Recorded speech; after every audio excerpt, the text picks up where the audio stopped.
Sepandai-pandai tupai melompat. Perbezaan taraf kehidupan manusia melalui harta dan kebijaksanaan kurniaan Allah Subhanahu Wa Taala menyebabkan manusia tergelincir ke dalam fitnah tahta dan kedudukan yang membinasakan. Fitnah tahta dan kedudukan ini antara ujian besar terutama apabila manusia setiap hari dan masa mengejar pangkat dan kedudukan yang lebih tinggi bertujuan memperolehi pendapatan gaji, allowance dan habuan sama ada secara halal atau sebaliknya. Pelantikan yang dibuat untuk sesuatu jawatan sama ada dalam proses yang benar atau tidak akan memberi kegembiraan yang besar kepada seseorang yang dilantik untuk mengetuai sesebuah organisasi atau negara. Begitu juga dengan gelaran Tun yang mungkin dianggap pemberian gelaran tertinggi di Malaysia. Namun, darjat itu bukanlah lambang kekebalan seseorang sehingga boleh mengatasi undang-undang negara.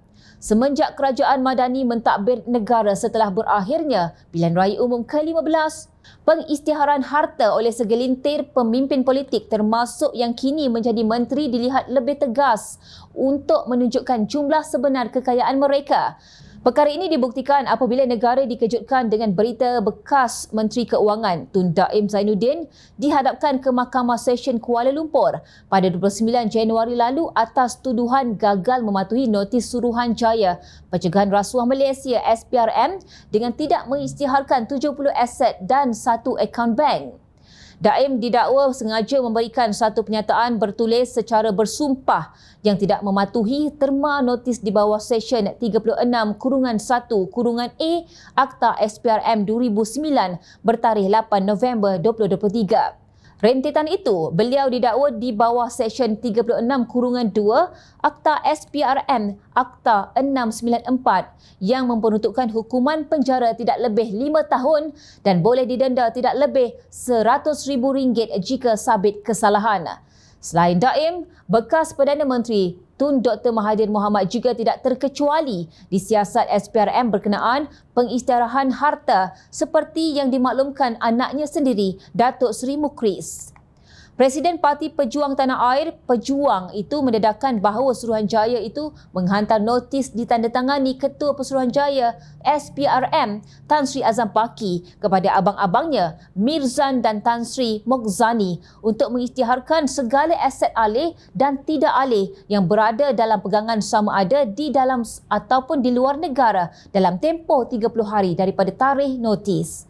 Kenyataan Tun Dr. Mahathir bahawa bahan bukti perlu diserahkan melibatkan pengisytiharan aset sejak pentadbirannya pada 43 tahun lalu yang bakal digunakan pihak berkuasa untuk mendakwanya di mahkamah. Dengan ini, adakah Tun Dr. Mahathir bakal menerima nasib yang sama seperti teman karibnya Tun Daim? Pensyarah Kanan Fakulti Syariah dan Undang-Undang Universiti Sains Islam Malaysia USIM, Dr. Nur Zuhaidah Osman berpandangan tidak mustahil bekas ahli parlimen Langkawi itu dikenakan tindakan tetapi ia juga bergantung senario semasa. Pada tahun 2015, sebuah portal melaporkan pertubuhan warga untuk tata kelola pemerintahan bertanggungjawab CAGM menawarkan 1 juta kepada mana-mana pihak yang berani tampil ke hadapan memberi maklumat mengenai harta tersembunyi dan wang tunai yang dimiliki Tun Dr. Mahathir. Kini, SPRM pula memberi notis terhadap 2 anaknya bagi membantu siasatan. Dalam masa yang sama, Tun Dr. Mahathir pernah memaklumkan beliau telah mengisytiharkan harta sebanyak RM32.35 juta yang merangkumi 3 buah rumah serta aset-aset lain. Sekiranya hujahan beliau kuat memenuhi elemen setiap jenis kesalahan seperti di akta dan dibuktikan di luar keraguan yang munasabah, Tun Dr. Mahathir berkemungkinan boleh dihukum jika sabit kesalahan. Namun sebaliknya berlaku jika mahkamah tidak mempunyai bukti yang cukup. Jelasnya dipetik PRN Kuasa Rakyat. Untuk mendapatkan kebenaran itu, SPRM perlu melakukan siasatan yang menyeluruh dan memastikan bahawa terdapat bukti yang mencukupi sebelum mengambil sebarang tindakan undang-undang. Jangkaan selepas ini mungkin melibatkan pendedahan lebih lanjut mengenai aset-aset keluarga Tun Dr. Mahathir serta kemungkinan siasatan lebih mendalam terhadap transaksi keuangan mereka. Sama ada Tun Dr. Mahathir bakal berdepan nasib yang serupa dengan Daim, itu bergantung kepada keputusan dan bukti yang ditemui dalam siasatan SPRM. Proses pengisytiharan harta biasanya melibatkan penyediaan senarai lengkap aset dan liability termasuk harta sejak tahun 1981. Proses ini mungkin mengambil masa lama bergantung kepada kompleksiti harta dan kepatuhan dalam menyediakan maklumat yang diperlukan. Jika Tun Dr. Mahathir dan keluarganya didapati bersalah, tindakan yang mungkin dikenakan termasuk denda, penarikan aset diperoleh secara tidak sah atau tindakan undang-undang lain berdasarkan kesalahan dilakukan. Proses pengisytiharan harta lebih 40 tahun itu akan melibatkan penyelidikan dan pengumpulan maklumat yang meluas. Transaksi, jumlah harta dan keuangan individu akan mempengaruhi tempoh masa yang diperlukan untuk menyelesaikan proses ini. Senario yang sedang berlaku ketika ini bukan sebuah drama ciptaan sesiapa, tetapi lebih kepada pendedahan kebenaran yang bakal memberi kesedaran kepada semua politikus agar berwaspada dengan pangkat dan kekuasaan yang diperoleh. Mungkin ketika ini, kalian mampu bergembira dengan apa sahaja yang anda lakukan kerana berkuasa.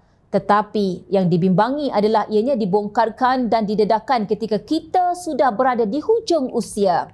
Sesungguhnya, tahta kuasa dan kedudukan termasuk dalam kategori fitnah yang menakutkan. Paling malang, apabila seseorang yang telah hampir kehilangan kuasa, namun nafsu keinginan untuk kekal dalam kekuasaan sangat besar sehingga membawa kebinasaan. Barang diingat, fitnah kekuasaan adalah fitnah terdahsyat terhadap umat Rasulullah sallallahu alaihi wasallam. Rasulullah sallallahu alaihi wasallam bersabda, maksudnya, sesungguhnya aku hanya khawatir, iaitu takut atas umatku ini, para pemimpin yang menyesatkan. Hadis riwayat At-Tirmizi. Sepandai-pandai tumpai melompat, akhirnya jatuh ke tanah juga. Kebijaksanaan pihak berkuasa dan kemuliaan keadilan amat diperlukan untuk merungkai semua persoalan yang sedang bermain di minda marhain. Ingat, rakyat sentiasa memerhati. Apalagi Allah Azza wa Jalla itu sudah semestinya pasti.